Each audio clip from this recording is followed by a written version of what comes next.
Sini.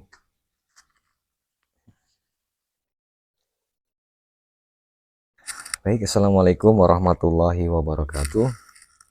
Alhamdulillahirabbil alamin. Sahabat yang dimuliakan Allah Subhanahu wa taala. Asyhadu an la ilaha illallah wa asyhadu anna Muhammadar Rasulullah. Allahumma shalli ala Muhammad wa ala ali Muhammad. Sahabat yang dimuliakan Allah Subhanahu wa taala, alhamdulillah pada kesempatan yang berbahagia ini kita semua masih diberikan nikmat iman, nikmat Islam, sehat jasmani dan rohani. Semoga para suami yang sedang bekerja setiap hari mencari nafkah, tetes keringat menjadi catatan amal baik. Semoga Allah ridho dan akan mengantar kita kepada surga Allah SWT. Seorang istri rumah tangga, bekerja di rumah, mengasuh anak, mempersiapkan yang terbaik untuk suami. Mudah-mudahan setiap tetes keringat juga terhitung pahala di mata Allah Subhanahu wa taala. Amin ya rabbal alamin.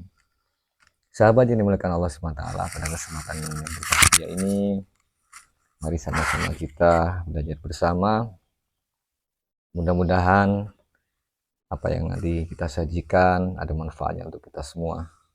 Amin ya rabbal alamin. Pada kesempatan lalu kita sudah membahas tentang tema kata insyaallah ya.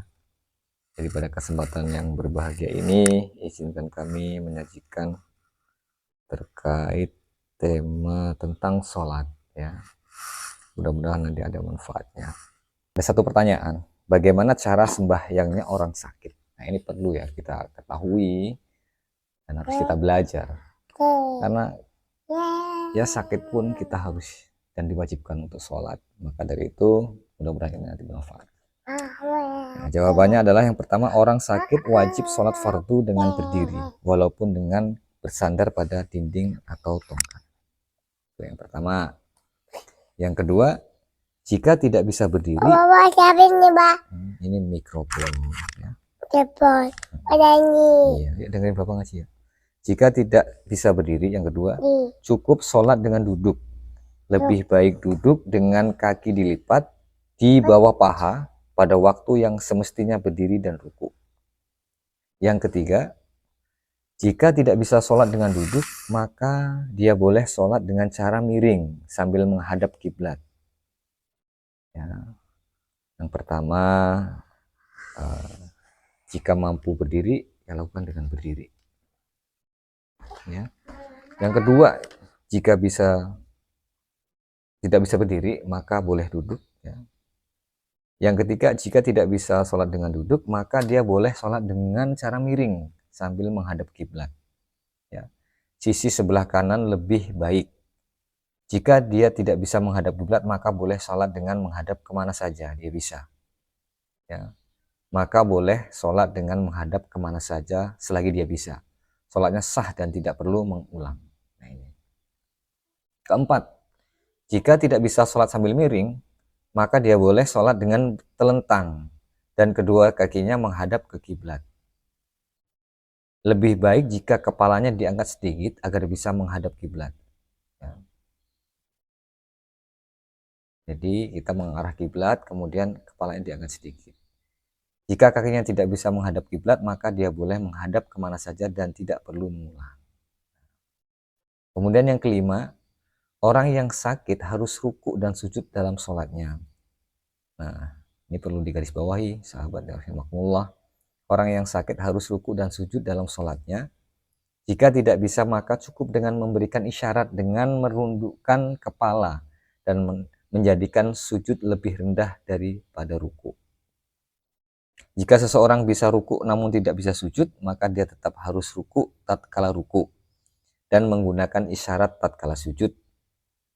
Nah, pakai isyarat nih. Jika dia bisa sujud dan tidak bisa ruku, maka dia tetap harus bersujud seperti biasa ketika sujud dan memberikan isyarat ketika ruku. Jadi intinya ketika kita sakit, ada kalanya ada yang tidak bisa ruku namun bisa sujud, dan ada yang bisa sujud namun rukunya susah. Maka itu untuk dalam keterangan ini bahasanya sujud maupun ruku yang tidak bisa menggunakan diganti dengan isyarat. Seperti itu. Kemudian yang keenam, jika seseorang tidak bisa memberikan isyarat dengan kepalanya, ya, Jika seseorang tidak bisa memberikan isyarat dengan kepalanya ketika ruku dan sujud, maka dia cukup memberikan isyarat dengan matanya, yaitu dengan memejamkan sedikit ketika ruku dan memejamkan lebih banyak ketika sujud. Adapun memberikan isyarat dengan jari-jari seperti yang dilakukan oleh sebagian orang sakit tidak benar, ya. Oh, belajar juga ya. Mohon maaf ya. Adapun memberikan isyarat dengan jari-jari seperti yang dilakukan oleh sebagian orang sakit tidak benar dan tidak ada dasarnya baik dalam kitab sunnah maupun pendapat ahlul ilmi. Kemudian yang ketujuh, jika seseorang tidak bisa memberikan isyarat dengan kepala dan mata, maka dia sholat dengan hatinya. Bertakbir, membaca, berniat ruku, sujud, berdiri, dan duduk, semuanya dengan hatinya. Karena setiap orang tergantung kepada niatnya. Kemudian yang kedelapan, orang sakit harus mengerjakan sholat tepat pada waktunya dan harus mengerjakan segala sesuatu yang wajib dia kerjakan. Jika dia tidak bisa sholat tepat pada waktunya, maka dia boleh menjamak sholat antara zuhur dengan asar atau maghrib dengan isya. Boleh melakukan jamak takdim dengan mendahulukan sholat asar pada waktu zuhur dan sholat isya pada waktu maghrib. Atau jamak takhir, yaitu mengakhirkan sholat zuhur pada waktu asar dan sholat maghrib pada waktu isya. Semampunya mana yang lebih mudah baginya. Sedangkan sholat subuh tidak boleh dijamak, baik dengan sholat sebelum ataupun sesudahnya. Yang kesembilan, yang terakhir, jika orang yang sakit itu bepergian untuk berobat di negeri lain dan sebagainya, ya, maka dia boleh mengqashar sholat yang 4 rakaat menjadi 2 rakaat. Sehingga dia boleh mengerjakan sholat zuhur, asar, dan isya 2 rakaat. Hingga pulang ke negerinya, baik jarak perjalanannya panjang maupun pendek. Sahabat rahimakumullah, jadi cukup jelas ya dalam keterangan di kitab Fatwa Arkanul Islam bahwasanya dijelaskan secara rinci bagi orang yang sedang sakit bagaimana tetap diwajibkan untuk sholat fardu, ya. Tidak bisa berdiri sambil duduk, tidak bisa duduk sambil berbaring, telentang, gak bisa telentang sambil miring, gak bisa miring pakai isyarat mata dan kepala, gak bisa pakai isyarat kepala dan mata, pakai hati. Bayangkan, Islam itu sangat luar biasa. Maka dari itu kita semua yang masih diberikan nikmat sehat, ya, sehat badan, jasmani, rohani, mari kita jaga waktu sholat, mari kita jaga sholat fardu dengan baik, karena satu amalan yang akan menjadi pertimbangan untuk amal-amal lain adalah ibadah sholat kita. Jadi jika sholatnya baik, maka seluruh amal lainnya akan ikut baik. Jika sholatnya buruk, mohon maaf, maka akan dihitung juga buruk amal-amal lainnya. Mudah-mudahan kita bisa menjadi orang-orang yang terus bisa memperbaiki diri dan wafat dalam keadaan husnul khatimah.